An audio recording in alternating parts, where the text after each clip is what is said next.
dia dîner dansant izay kasena atao any amin'ny espace Chani any Soavin'ny Merina izay manomboka amin'ny 6 heures alina zany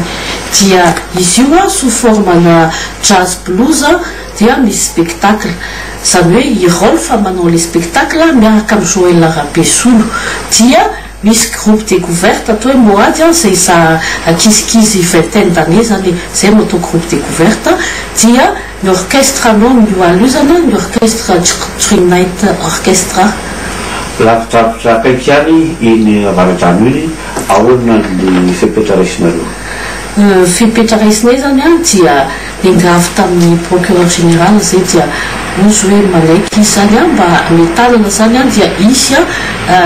patrouille ana police gendarme zany mandoboka aty Antananarivo ka hatrany Soavin'ny Merina amin'ny oalin'io zay zany amin'iny fa manana ravaratra vetivetsika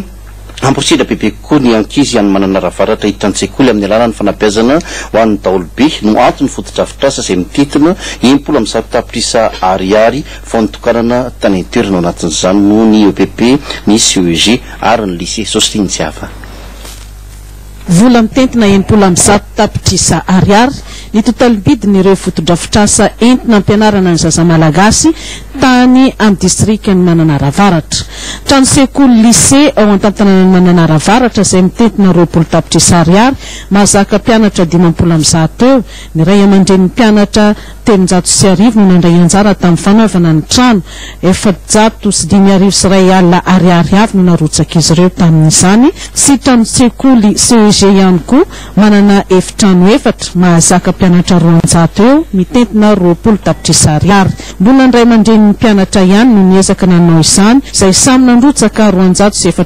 4 alina ariary avy ary ny herin'ny fokon'olona no nanao ny trano tamin'izany noraisina sy nosokafana tamin'ny fomba ofisialy ireo fotodrafitrasa anankiroa ireo ny herinandro lasiny tsy izay ihany fa nitokanana ihany koa ny EPP ny Tanambomandrisy 750 kilometatra mianatsiny manana ravaratra mitentina 80 tapitrisa ariary na vitana azy avy amin'ny fanatsimbola ny ministera ny fanabeazam-pirenena trano sekoly manara-penitra izy io ary efa vavatsy fitaovana entina mampianatra torak'izany koa ny teto an-tamin-tanànan'ny komuna ambanivohitra Antanambe nahazo EPP mitentina 80 tapitrisa ariary sy 10 andro ny faharetany asa efitrano roa izy io mahazaka mpianatra 100 izao no natao anatanterana ny politika ny ankapobeny ny fanabeazana dia ny fampidirana an-tsekolin'ny zaza malagasy ka ho fanabeazana ho an'ny daolobe ny zaza efa afa-panadinana hoy ny solotenan'ny ministera dia tokony anohy ny fianarana ary tokony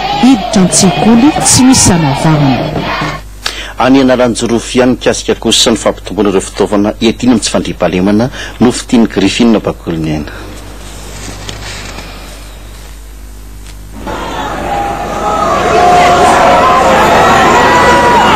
azo lazaina ho faritra fotsiny faritra Analanjorofo indrindra ny eto tampon-tanàna ny Fianareva Atsinanana raha ny fandriampahalemana ny resana na izany anefa tsy azo atao ny matoritory io lehibe ny faritra Dr Saina Michel Désiré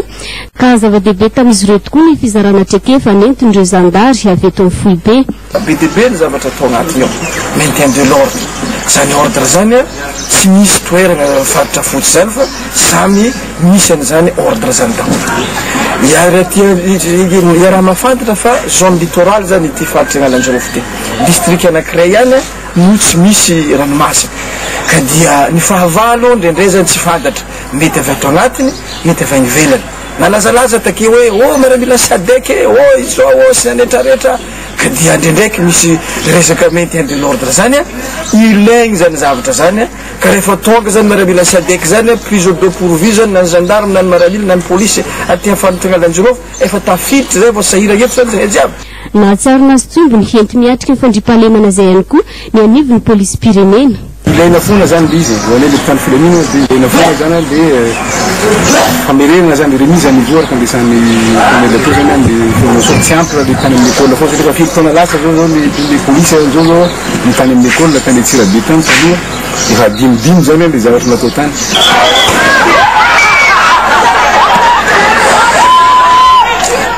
tamin'ny fampifanana ireo mpitandro filaminana ny komandiny gendarmerie pirenena fa mbola manome fitaovana ampiasain'izy ireo ihany koa hiatrehana ny tsy fandriam-pahalemana izay nahitana casque d'huile, gilet pare-balles, bâton spécial nataony fa bouclier ary protège namafisiny lehibe ny faritra Alanjorofo teto fa tsy petrapotsiny tokoa ireo fitaovan'ireo raha misy ny tokony ilana azy ka nampitandrina sady izy amin'izay amin'ny vily lalana.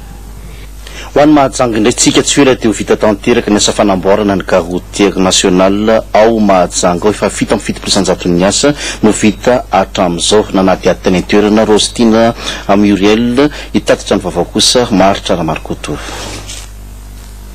Anara-penitra tanteraka ity carroutière izay atsangana eto amin'ny Teramena Aranta Mahajanga ity. Eto amin'ity trano lehibe ity izao no ahitana ny pôrony coopérative tsirairay avy. 10 metatra ny alavany, 13 metatra ny sakany. Ahitana consigne de bagage sy snack ihany koa ato. Ny aty ivelany kosa asiana efitra roa atao birao miampy trano fivoahana ho an'ny daholobe. Eo amin'ny fametana tafo zany zao ny charpente efa hitantsika hoe vita dia mamarana ny dalage zay zany ny asa ataontsika izao mamitany ao anatiny finition rehetrarehetra ao anatiny hatrany amin'ny salle d'eau ny rehetrarehetra ny bloc sanitaire zany zay zany zao no antonasa atao eto rehefa vita zay zay vao mivoaka ty ivelany manao ny assainissement zany efa manomboka vita zay vao mamitany aty ivelany dia zay no atao hoe vitany carroutière. Asiana lakan-drano ny manodidina ny kara mba hisorohana ny loto indrindra amin'ny fitaovam-pahavaratra isy ny quai de départ sy ny quai d'arrivée. Araka ny fantatra dia anomboka tsy ho ela ihany koa ny fanamboarana ny carroutière nationale vaovao ho anantsiranana. Fantatra izao fa orinasa iray ihany no andraikitra ny fananganana ny carroutière ho an'ny Mahajanga sy Tiego. Hoaratsika kosa maranantsika ny vaovao amin'izao alina izao ny fanadihadiana nataony Natamayavy tany Frantsa tao Plomblin Frantsa ny fiadiana tompotakirantany ho an'latsaky ny 12 taona teo amin'ny baolina kitra ekipa telo no ekipa malagasy niatrika an'izany. Hoaratsika miaraka ireo rehetra ireo hoe tatery Natamayavy tany Frantsa.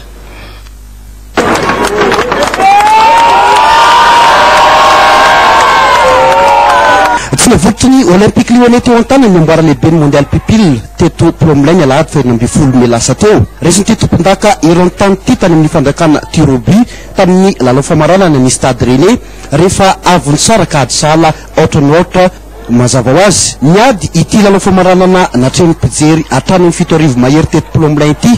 Efa zatra lalao goavana toy izao raha teo reto club français roa ireto izay samy miezaka namaky arato tao anatin'ny 30 minitra ny lalaovana saingy tsy nisy nahavita namadika hoisa rehefa fanafiana maro nentiny ny andany sy ny ankilany. Raha ny lalana ny zonany reto tarika roa reto indray dia tany amin'ny centre ny Combry no ny lalao ny Stade Rennais tamin'ny isa tsokajy iray sokajy tamin'ireo ekipa frantsay efatra nitovy aminy isan'izany ny RC Joinville sy ny GSC Pontivy ny Stade Lambalay teo ihany koa ny Stade ny Combry niampy any Lausanne avy any Suisse sy ny ekipa polonais teo ihany koa ny ekipa avy any Slovaquie sy ny République tchèque ka ny Stade Rennais nitafavoaka voalohany tamin'ity sokajy ity tsy resy mihitsy. Ny Olympique Lyonnais kosa dia torako izany ihany koa tsy resy mihitsy voalohany tao amin'ny centre any Plougastel Saint-Germain izay nisy ny ekipa ny tsy mianjafy FC avety sabotsynamehana izay ity ekipa ny Olympique Lyonnais ity no vato misakana tsy natafakarany ny tsy mialonjafy ny tany amin'ny dingan'ny ampahavalon-dalana. Ny filarana akapobeny kosa nandritra ny fifaninanana ho an'ireo telo voalohany dia voalohany ny Olympique Lyonnais, faharoa mazava ho azy ny Stade Rennais ary fahatelo kosa ny AS Saint-Étienne izay voalohany tao amin'ny sokajy misy any Agisam teto amin'ny kianjan'ny Plomblin ary ity tarika ity no nahavita nanamotsana tamin'isa 9 ny ekipa malagasy tamin'izany fifaninanana izany. Tapitra ny vaovao tsara tamin'izao alina izao misaotra antsika rehetra tompoko nanaraka izany hatramin'ny farany isorana amin'ny mpanatotosa Taony Vilala niarany asa ty tena katrina teknisianina sy mpanao gazety marobe ho avy io engy solofoniana RVO anolatra vao amin'ny teny frantsay ny tena kosa ho amin'ny rahampitso indray veloma tompoko.